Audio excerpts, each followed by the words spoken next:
안녕하세요 여러분, 최선희 박사의 행복한 태교 이야기. 오늘은 여러분과 함께 소음과 그리고 양수의 양과 태아의 건강에 대한 이야기를 한번 해볼까요? 태아가 놀라면 양수를 삼킨다고 합니다. 태아의 청각 기능을 이용하여 태아의 건강 상태를 예측하는 검사가 있었는데요. 이것을 음향 자극 검사라고 하는데, 이것은 음향 자극 후에 태아의 심박동이 어떻게 변화하는지를 보는 검사입니다.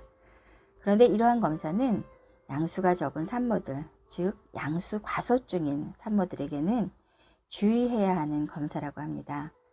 미국의 캘리포니아 샌프란시스코 대학에서는 이런 연구를 했다고 합니다. 음향 자극 검사를 하면서 초음파 촬영을 하였더니 태아가 양수를 삼키는 것이 관철되었다고 합니다. 그들은 약 75dB의 음향 진동을 임신부의 복벽을 통하여 5초간 태아에게 전달을 했는데요. 이러한 음향 진동에서 태아가 양수를 삼키는 것이 관찰되었다는 거죠. 더욱이 태아가 한 번 삼킨 양수는 다시 자궁 내로 되돌아오지 않고 결국 전체 자궁 내 양수의 양을 줄인다는 것이 여러분 관찰되었다고 합니다. 따라 산부인과 교과서에서는 이러한 연구 결과를 이용하여 양수 과소증일 때에는 이러한 검사를 하지 말거나 또는 하더라도 주의 깊게 시행하라고 가르치고 있다고 합니다.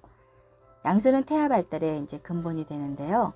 태아의 각종 기능을 분석하여 태아의 건강 상태를 판정하는 검사 중 가장 중요한 것이 자궁 내부의 양수의 양이라고 합니다. 지금까지 자궁 내 양수의 양을 정확히 측정하고자 하는 다양한 방법들이 소개가 되고 있지만 아직도 정확한 방법은 없다고 합니다. 대부분 초음파 촬영에 의존하고 있고요. 이렇게 태아에게 중요한 양수가 외부 소음으로 줄어들 수 있다는 것은 중요한 발견이라고 생각합니다. 소음은 그 자체로 산모를 괴롭힐 수도 있고요.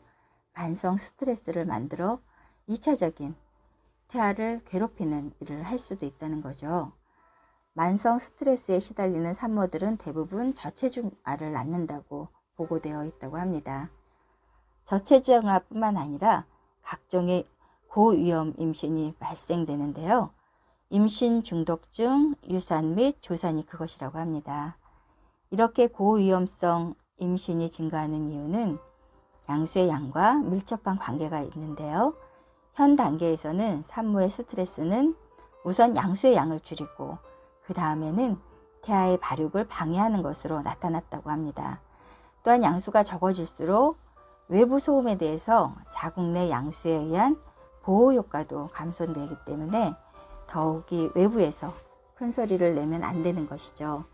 소음은 결과적으로 임신부에게나 태아에게 득이 될 수 없다는 거예요. 그래서 모든 결과가 임신부에게 부정적인 영향을 미치기 때문에 태교의 시작은 소음이 없는 환경에서 출발해야 한다는 생각이 듭니다.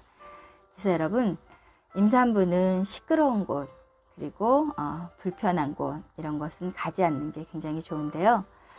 우리 옛 조상들은 태교 신기에 임산부는 조용한 곳에서 태교를 하는 것이 되게 중요하다고 되어 있는데, 이게 과학적으로 지금은 이렇게 양수의 양을 줄이고 태아가 저체중아를 낳는다고 역으로 밝혀지고 있다는 거죠.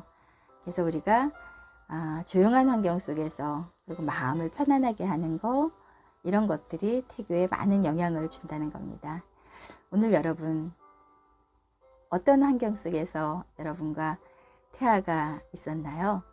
가능하면 조용하고 그리고 포근하고 따뜻한 그런 환경이었으면 좋겠습니다.